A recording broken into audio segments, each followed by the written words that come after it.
अस्सलामु अलैकुम नाजरीन। तुम बेफिक्र रहो, जब ततारी इस जानब रुख करेंगे तो मैं इस जिम्मेदारी का हिस्सादार तुम्हें ज़रूर बनाऊंगा। सुल्तान मलिक मुजफ़्फ़र ने यह कहकर दरबार बर्खास्त करने का हुक्म दे दिया।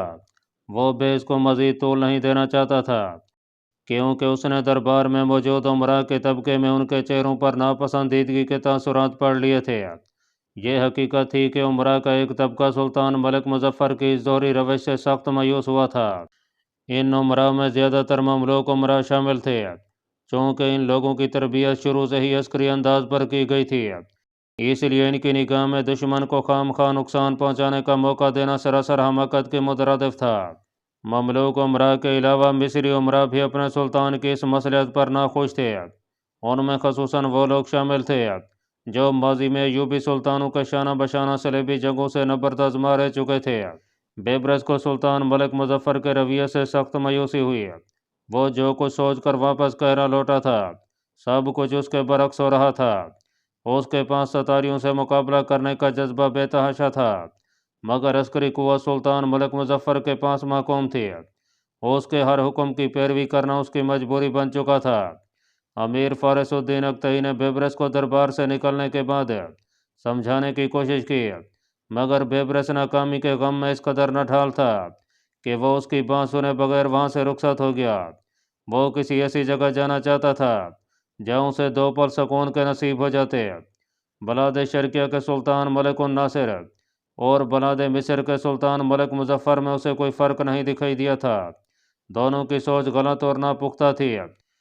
सुल्तान मलिक नासिर अपनी हठ धर्मी के बायस सतारियों के हाथों अपने अंजाम तक पहुंच चुका था।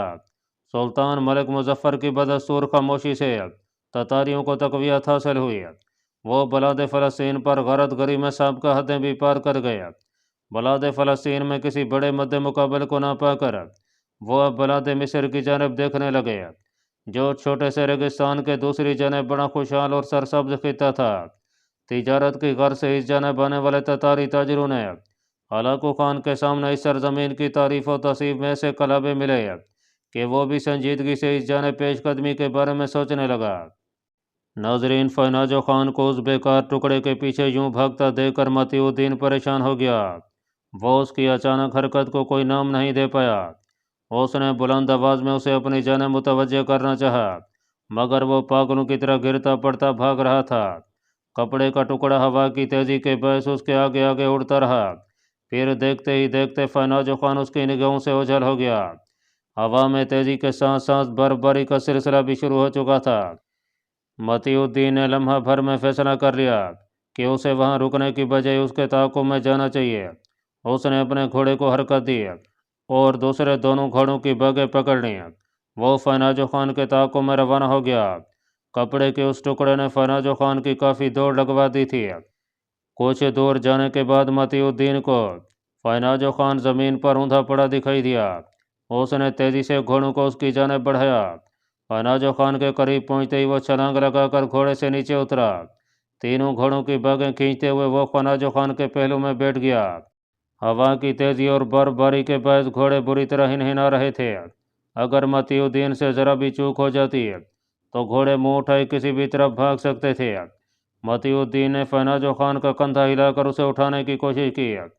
कंधे पर दबाव पाकर फ़नाजो खान के जिस्म में हरकत पैदा हुई। उसने अपना चेहरा घुमाया और मतीउद्दीन की जानब देखा।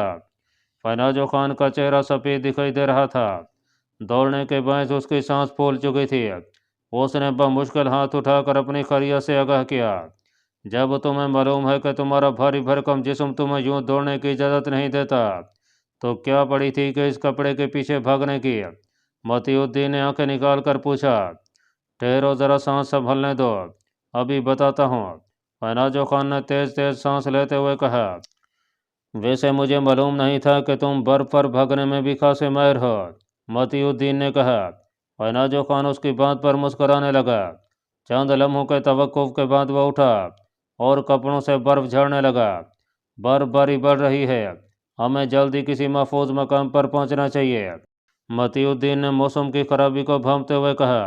बेफिक्र रहो, हम आसानी से अपनी मंजिल पर पहुंच जाएंगे।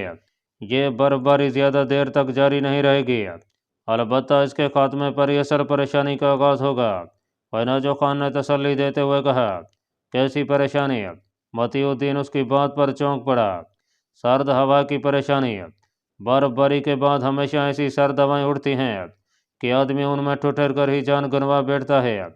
मैंने आते हुए रास्ते में एक ऐसा मकाम देखा था जहां हम कुछ वक्त क़याम कर सकते हैं। बर्फबारी के खात्मे से पहले पहले यकीनन हम वहां तक पहुंच जाएंगे। फैनाजो खान ने उसे आगाह किया। वो तो ठीक है, मगर उस कपड़े का क्या बना जिसके पीछे तुम भागे थे? मतीउद्दीन को जैसे कुछ याद आ गया। फैनाजो खान ने उसकी बात सुनकर मुस्कुराते हुए अपना हाथ उसकी तरफ बढ़ा दिया। कपड़े का टुकड़ा उसकी मुट्ठी में दबा दिखाई दे रहा था। लहराते कपड़े को देखकर मतीउद्दीन का तजस्सुस बढ़ गया। उसने कपड़ा फैनाजो खान के हाथ से ले लिया। वो गौर से उसे देखने लगा। कपड़े का यह छोटा टुकड़ा खुद रुमाल नहीं था, बल्कि किसी बड़े कपड़े का फटा हुआ हिस्सा था। मतीउद्दीन ने उसे उलट पुलट कर देखा तो उसमें कोई ऐसी बात नहीं दिखाई दी जो किसी अहमियत की हामिल होती है। कुछ न पाकर मतीउद्दीन फैनाजो खान की जानिब मुतजस्सिस निगाहों से देखने लगा। फैनाजो खान समझ चुका था मतीउद्दीन भी उसमें वो चीज़ नहीं देख पाया जो उसकी निगाहों में आ चुकी थी। इसे अपने सामने फैलाकर इसमें आर पार देखने की कोशिश करो। फैनाजो खान ने उसे हिदायत की। मतीउद्दीन ने कपड़े के टुकड़े को दोनों हाथों में थामते हुए अपने सामने फैला लिया। कपड़े में दिखाई देने वाली मखसूस चमक से लम्हा भर के लिए उसकी तितलियां फैलने लगीं। जिस कपड़े को उसने गैर अहम समझकर फेंकने के लिए कहा था, उसमें बड़ी हैरत अंगेज चीज़ मौजूद थी जो इत्तफाक से फैनाजो खान को दिखाई दे गई थी। नाजरीन, मलिक मुजफ्फर सैफुद्दीन कतौज़ी उमराए मिस्र और हमायदीन सल्तनत को अपने भरपूर हिफाजी इंतजाम से मुतमिन कर चुका था कि ततारी फितना बलाद मिस्र का रुख नहीं करेगा, मगर उनके बढ़ते हुए सेल को देखकर उसके दिलो दिमाग में संगीन खदशात जड़ें पकड़ते जा रहे थे। उसके जहन के पर्दों पर उस अजीब और पुरखौफ ख्वाब के मनाजिर हर वक्त मुतहरक रहते। ये वहम भी उसके दिल में घर कर चुका था कि अब वो वक्त ज़्यादा दूर नहीं जब उसका नाता हमेशा के लिए रिश्ता हिया से कट जाएगा। ख्वाब में दिखाई देने वाला सफ़ेद परिंदों के गोल में से निकलने वाला वो परिंदा जिसकी आंख में मलिक मुजफ्फर को करंज की झलक दिखाई दी, हर लम्हे सताता रहता। सुल्तान मलिक मुजफ्फर की उलझी हुई हालत दूसरों की निगाह से पोशीदा न रह पाई। उसके माहिदीन ये बखूबी महसूस कर सकते थे कि सुल्तान मलिक मुजफ्फर रोज़ाना मसूल होने वाली ततारियों की पेशकदमी की खबरों के बायस सख्त ही जान का शिकार है, और वो हर वक्त बलाद मिस्र को मुतवक्किल खौफनाक तबाही से बचाने के लिए गहरी सोच विचार में मुनहमिक रहता है। शायद यही वजह थी कि माहिदीन और उमरा उसकी दरबार शाही में ज़हनी अदम मौजूदगी पर तबसरा नहीं करते थे। सुल्तान मलिक मुजफ्फर ने हर किस्म के हालात से नबरदजमा होने के लिए ममलूक अफवाज को मुकम्मल तैयारी का हुक्म दे दिया। उधर हलाकू खान अर्ज़ फ़लस्तीन पर काबिज़ होने के बाद ताजरों और दूसरे हलीफों से बलाद मिस्र के जुमला कवायद मालूम करने में मसरूफ़ था। बलाद शाम, बलाद शर्क़िया और बलाद फ़लस्तीन उसकी बर्बरियत का निशाना बनकर तबाह बर्बाद हो चुके थे। उन इलाकों की तबाही और हलाकों की लगातार फतवाहत के पीछे किसी हद तक मुसलमान गद्दारों का हाथ भी शामिल था, जो हलाकों से इनाम और कराम पाने के हारिस थे। हलाकों ने उन्हें इब्न अलकमा की तरह मायूस नहीं किया, बल्कि तबाहाल शहरों के इंतज़ाम की भाग दौड़ उनके हाथों में थमा दी। इसकी एक वजह यह थी कि वो ततारियों को ऐसे शहरों में नहीं रखना चाहता था जिनका हदूद अरबा उन्हें सही तरह मालूम नहीं था। बगदाद में ततारी दस्तों की हलाकत के बाद उसने फैसला कर लिया कि शहरों की तबाही और रैयत के ख़ात्मे के बाद उन्हें अपने ख़ास हलीफों के हवाले कर देना ज़्यादा बेहतर इक़दाम होगा। इस तरह वो उसके आसान तले दबे रहेंगे और किसी तरह की सरकशी और शोरश का अंदेशा भी बाकी नहीं रहेगा। यह तरीक़ाकार सिर्फ बड़े और मरूफ शहरों के लिए मुश्तमिल था, जबकि छोटी आबादी वाले शहरों और कस्बों को सिरे से ही मिटा देना ततारी अपना अव्वलीन फ़र्ज़ समझते थे। बचे कुछ तारकीन वतन तेज़ी से बलाद मिस्र की जानिब बढ़ रहे थे। काहिरा उनकी उम्मीद का आखिरी सहारा था। तारीख दानों ने काहिरा के बारे में यह बयान किया है कि तारकीन वतन की तादाद इस कदर बढ़ गई कि मकानात में उनके लिए जगह कम पड़ गई। वो लोग गली कूचों में ज़िंदगी के बाकी अय्याम बसर करने पर मजबूर हो गए थे। सुल्तान मलिक मुजफ्फर ने तबाहल तारकीन वतन के लिए मुख्तलिफ इक़दाम उठाए। उनकी रिहाइश के लिए तमाम सिरों और मुसाफिर खानों को मुख्तस कर दिया गया। मगर उनकी बढ़ती हुई तादाद ने सबको सोचने पर मजबूर कर दिया कि अगर यह सिलसिला ऐसे ही जारी रहा तो एक वक्त ऐसा आएगा कि मकामी आबादी को खाने पीने के लाले पड़ जाएंगे। वैसे भी बलाद मिस्र अक्सर व बेशतर कहसाली का शिकार रहने वाला खिता था। उमराव इमादुद्दीन ने इस मरले पर यह अर्ज गोश गुजार किया कि बहर से आने वाले लोगों को कहरा की बजाय दूसरे मकामात की जानब जाने का हुक्म दिया जाए। सुल्तान मलिक मुजफ्फर ने जल्दी तरकीन वतन को कहरा के अतराफ में मुंतकिल होने का हुक्म जारी कर दिया। इस हुक्म की क्या तामील होती है कि कहरा से बहर भी तरकीन वतन हर सू फैले हुए थे। शहरों और कस्बों में तल धरने की जगह बाकी नहीं थी। इन लोगों की ज़बानी जब ततारियों की सफाकी के किस्से आम होने लगे तो मकामी रैयत में खौफ व हिरास पैदा होने लगा। ये फिजा बलाद मिस्र के लिए किसी भी तरह मौजू नहीं थी। ममलूक उमरा ने तेज़ी से इस बारे में अमली इक़दाम उठाया और तारकीन वतन को ऐसे फसाने सुनाने से सख्ती से मना किया। इन सब तदबीरों के बावजूद ये आलम था कि मकामी और बाहर से आए हुए लोग सब रोज़ाना यही कियास रया करते हैं कि आने वाली सुबह को ज़रूर ततारी सिपाही शहर के बाहर गश्त करते दिखाई देंगे। सुल्तान मलिक मुजफ्फर के लिए ये हालात काफ़ी परेशान कौन थे।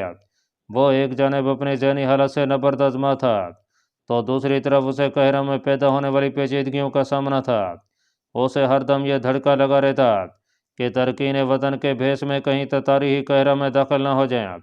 उसने कई हुक्म जारी किए, जासूसी के निज़ाम को यहाँ तक फ़ाल बनाया कि हर समात की खबर उस तक पहुँच जाती है।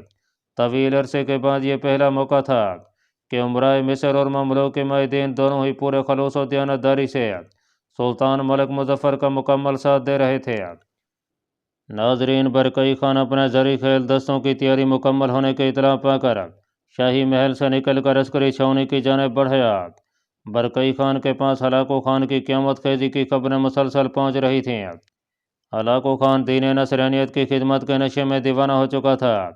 बरकई खान के पास इसके सिवा और कोई चारा नहीं था कि वो खुद आगे बढ़कर हलाको खान को ललकारता। बरकई खान ने अपने उमराव इमादुद्दीन को इत्मीनान में लेकर हलाको खान को मुंह तोड़ जवाब देने का फैसला कर लिया। सल्तनत उर्दू ज़री के उमरा में भी हलाको खान की तबाहकारियों ने बेचैनी की फिजा पैदा कर दी थी। उनके नज़दीक किसी कसूर के बगैर इतनी बड़ी तादाद में खलकत को कत्ल कर देना मंगोलों के नाम पर बदनुमा धब्बे के अलावा और कुछ नहीं था। चंगेज़ खान की सल्तनत ख़ारज़म पर योरश के पीछे इंतज़ामी अंसर गालिब था, जबकि हलाको खान की योरश के पीछे उन्हें कोई वाज़ेह वजह दिखाई नहीं दी। यही वजह थी कि वो अपने ही भाइयों और रिश्तेदारों के खिलाफ बरकई खान के परचम तले जमा हो गए थे। बरकई खान जब फौजी छावनी में पहुंचा तो मंगोल सिपाही अस्करी मशकों में मसरूफ़ दिखाई दिए। ये छावनी क्या थी? सराय शहर के बाहर एक पथरीला मैदान था जहां जर्द खैमों का बड़ा शहर आबाद था। सराय में पुख्ता मकानात की कमी के बायस ज़्यादातर लोग खैमों में ही मुकीम थे और बाजार भी खैमों की कतारों में वाक़ थे। शहरी आबादी के खैमों के रंग अमूमन सफ़ेद और खाकी थे। सिर्फ शाही इमादुद्दीन और छोटे सरकारी दफातर के खैमों का रंग जर्द था। किसी आम शहरी को इस बात की इजाज़त नहीं थी कि वो जर्द रंग के खैमों का इस्तेमाल करे। बरकई खान की छावनी में आमद की खबर पाकर मंगोल सिपा सलार अब्दुल्ला अनई खान तेज़ी से उस जानब लपका। अब्दुल्ला अनई खान थोड़ा अरसा पहले दायरा इस्लाम में दाखिल हुआ था। यह बरकई खान के बाप तोशी खान का वफादार अमीर था। उसने हिंदू अजम में होने वाले जंगी मरकों में अपनी कबलियत और शाहजोरी के जौहर दिखाए थे। बरकई खान के हुक्मरान बनने पर वो बगैर किसी दबाव के मुसलमान हो गया और बरकई खान को अब्दुल्ला अनई का अंदाज इस कदर भया कि उसके बेलौस जज्बे को सराहते हुए उसे उर्दू ज़री की तमाम अफवाज की कमान सौंप दी। कान आज़म को खादम खुश आमदीद कहता है। अब्दुल्ला अनई खान नज़दीक पहुँचते हुए बोला, तैयारियाँ मुकम्मल हो चुकी हैं। मैं हर कीमत पर कल सुबह निकल जाना चाहता हूँ। मैंने सब इंतज़ामात मुकम्मल कर दिए हैं। हम कल सुबह रवाना होंगे और इंशाअल्लाह 7 दिन में समरकंद पहुँच जाएंगे। समरकंद पहुँचकर हमें मरूव की जानब बढ़ना होगा। मुमकिन है कि मरूव पहुँचने की नौबत ही न आए, रास्ते में किसी मकाम पर हलाको खान से सामना हो जाए। अब्दुल्ला अनई ने बताया। बरकई खान उसकी बात पर किसी सोच में पड़ गया। कान आज़म, मैंने सिपाहियों को ख़ास तैयारी करवाई है। मुझे उम्मीद है कि वो हमारी तवक्को से कहीं तेज़ रफ्तारी से सफ़र करेंगे। तमाम बीमार और सुस्त रफ्तार घोड़े अलहदा कर दिए गए हैं। آپ کا ساتھ پا کر سپاہیوں میں خاصا جوش دیکھنے میں آ رہا ہے۔ وہ سب ٹھیک ہے، تمہیں مخبروں کو پوری طرح چوکس رکھنا ہوگا۔ مجھے اندیشہ ہے کہ ہمیں 2 حریفوں سے بیک وقت نبردآزما ہونا ہوگا۔ ابھی تو بڑے خان منگو خان کی جانب سے کسی قسم کی کارروائی کی کوئی خبر نہیں ملی ہے، مگر میں جانتا ہوں کہ وہ اپنے بھائی کی مدد کے لیے ضرور مداخلت کرے گا۔ آپ بے فکر ہیں، میں نے پورا بندوبست کر رکھا ہے۔ اگر ریل خانی لشکر ہماری جانب بڑھا تو اسے بھی نبیڑ لیا جائے گا۔ ہمارا لشکر 2 متوازی حصوں میں سفر کرے گا۔ پہلا حصہ دوسرے حصے سے نصف دن کے فاصلے پر سفر کرے گا۔ اگر کسی مقام پر پہلے حصے کو گھیرنے کی کوشش کی گئی تو وہ اپنے مد مقابل کو اس وقت تک الجھائے رکھے گا کہ دوسرا حصہ حکم میں مدد کے لیے پہنچ جائے۔ اگر پہلا حصہ خریت سے نکل گیا اور دوسرا حصہ زد میں آ گیا تو دوسرے حصے کے اطراف میں 3 چھوٹے چھوٹے دستے پھیل کر سفر کریں گے۔ ان کے پاس مخصوص بغل موجود ہیں جو کسی قسم کے خطرے کے پیش نظر بجائے جائیں گے، جس سے تینوں دستے اور مرکزی حصہ باخبر ہو جائیں گے۔ اس کے علاوہ تمام راہوں میں مخبروں کا جال بچھا دیا گیا ہے۔ کوئی بھی خبر پاتے ہی وہ تمام فوج کو مطلع کر دیں گے۔ اس کے لیے پیغام رساں پرندوں کی تیاری بھی مکمل کر لی گئی ہے۔ برکئی خان نے کئی سوالات کیے۔ جب وہ پوری طرح مطمئن ہو گیا تو اس نے اللہ تعالیٰ کا شکر ادا کیا اور فتح و نصرت کے لیے عاجزی و انکساری سے دعا کی۔ وہاں سے فارغ ہو کر وہ واپس اپنے محل کی جانب بڑھ گیا۔ وہ ریاستی انتظام کے لیے کچھ ضروری اقدامات کرنا چاہتا تھا۔ وہ ابھی راستے میں ہی تھا کہ اسے اطلاع ملی کہ بڑے خان اعظم منگو خان کا چھوٹا بھائی ارک بوکا خان شاہی محل میں اس کا منتظر ہے۔ برکئی خان یہ اطلاع پا کر لمحہ بھر کے لیے دنگ رہ گیا۔ ارک بوکا خان کے بارے میں اسے یہ خبر ملی تھی کہ وہ ہلاکو خان کے ساتھ عراق و عجم میں موجود ہے اور بغداد کی تباہی میں بھی بطور سپہ سالار شامل رہا ہے۔ ارک بوکا خان کا اعظم منگو خان کی جانب سے ترک و سلجوق قبائل پر حکمران تھا۔ اس کا دوسرا بھائی قبلا خان ترکستان اور گرجستان کے علاقوں پر حکمران تھا، جبکہ ہلاکو خان عجم و فارس پر مقرر تھا۔ اس امر پر مورخین کا کہنا ہے کہ تمام بڑے مناصب پر اعظم منگو خان کے 7 بھائیوں کے قبضے نے منگول امراء مائدین کی وفاداری میں دراڑیں ڈال دی تھیں۔ ناظرین، متی الدین کپڑے کے اس ٹکڑے کو باریک بینی سے دیکھ رہا تھا۔ اس پر کوئی دھند کی تحریر دکھائی دے رہی تھی۔ اس تحریر کو لکھنے میں کسی قسم کی سیاہی کا استعمال نہیں کیا گیا تھا، بلکہ وہ پہلی نظر میں پانی سے لکھی دکھائی دیتی تھی۔ متی الدین نے اسے پڑھنے کی کوشش کی مگر ناکام رہا۔ فناجو خان اس کی جانب مشتاق نگاہوں سے دیکھ رہا تھا۔ اللہ کی قسم، یہ چیز واقعی میرے لیے کسی عجوبے سے کم نہیں ہے، متی الدین بے اختیار ہو کر بولا۔ فناجو خان اپنی کاوش پر مسرور دکھائی دینے لگا۔ متی الدین کی نگاہ جب اس کے فخرانہ انداز پر پڑی تو وہ رہ نہ پایا۔ موٹے تو پہلے سے اتنا فربا ہے، یوں اظہار فخر میں منہ پھیلا کر کیوں اپنے جسے پر بدنامی کی مہر لگانے پر تلا ہے؟ دیکھو متی الدین، ایک تو میں نے اتنی محنت سے تمہارے لیے کام کی چیز گم ہونے سے بچائی ہے اور تم میرا شکریہ ادا کرنے کی بجائے بےہودگی پر اترے ہو۔ میں نے تم سے کوئی استدعا تھوڑی کی تھی کہ اس بیکار سے کپڑے کے پیچھے یوں لپکو۔ یہ بیکار کپڑا ہے، لو ادھر مجھے دو، میں اس کا بندوبست کرتا ہوں۔ فناجو خان نے تیزی سے کپڑے کا ٹکڑا اس کے ہاتھ سے چھین لیا اور دوسرے لمحے اسے ہوا کے دوش پر آزاد چھوڑ دیا۔ ہوا کی تیزی میں مسلسل اضافہ ہو رہا تھا۔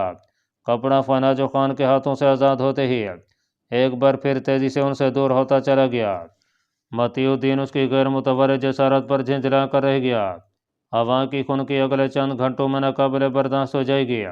میرا خیال ہے کہ گھوڑے پر سوار ہو جاؤ تاکہ ہم طوفان کی آمد سے پہلے سرائے پہنچ جائیں۔ فناجو خان نے اطمینان بھرے لہجے میں اسے صلاح دی۔ فناجو، تم کسی وقت ایسی بےہودگی کرتے ہو کہ بس۔ متی الدین ہونٹ کاٹتا ہوا بولا۔ وہ اپنی مٹھیاں بھیجتا ہوا جوس لگا کر گھوڑے پر سوار ہو گیا۔ اس نے فناجو خان کی پرواہ کیے بغیر ہی گھوڑے کو ایڑ لگائی اور آگے کی جانب نکل گیا۔ فناجو خان اس کی حرکت پر مسکرا دیا۔ دوسرے لمحے وہ بھی گھوڑے پر سوار ہو گیا۔ سامان والے گھوڑے کو ساتھ لیے وہ متی الدین کے حکم میں بڑھنے لگا۔ کافی دیر بعد اسے متی الدین کا ہوا سے باتیں کرتا ہوا گھوڑا دکھائی دیا۔ موسم خراب ہو رہا تھا۔ اب یخ بستہ ہواؤں میں شدت پیدا ہو چکی تھی۔ تھوڑی دیر بعد ہلکی ہلکی ژالہ باری شروع ہو گئی۔ متی الدین نے فناجو خان کی جانب دیکھ کر اشارہ کیا کہ اسے مزید تیز رفتاری اختیار کرنی چاہیے۔ موسم اس قدر بگڑ چکا تھا कि अब उनके पास यह सूरत भी बाकी नहीं रही थी कि वो किसी महफूज मकाम पर ठहर कर अपने खैमे नस्ब कर लेते। तेज़ हवाएं उन्हें सिराई की जानब धकेलने में मदद कर रही थीं। घोड़े भी मौसम की खराबी के पेश नज़र बेकाबू होने लगे। वो बर्फ़ के मैदान को काटते हुए बिलाकर उसके किनारे पर पहुंचने में कामयाब हो गए। यहाँ हवाओं की शिद्दत में मामूली कमी महसूस हुई। कई घंटों की मुसलसल मुसाफत के बाद वो सराय शहर के करीब पहुंच गए। रात का अंधेरा फैल चुका था। वो दोनों तरीके में शहर में दाखिल हुए। सराय शहर में एक नई तब्दीली देखकर मतीउद्दीन चौंक पड़ा। उसे खेमों की कतारों के साथ साथ लंबे लंबे बांस नुस्ब दिखाई दिए। बांसों का यह सिलसिला गंजान था। इन बांसों के सिरों पर काफ़ी मिकदार में झाड़ झिंकार लिपटी हुई थी। बांसों के निचले हिस्सों पर रोशन मशलों को इस तरतीब से लगाया गया था कि उनकी आग बांस से खासी दूर थी।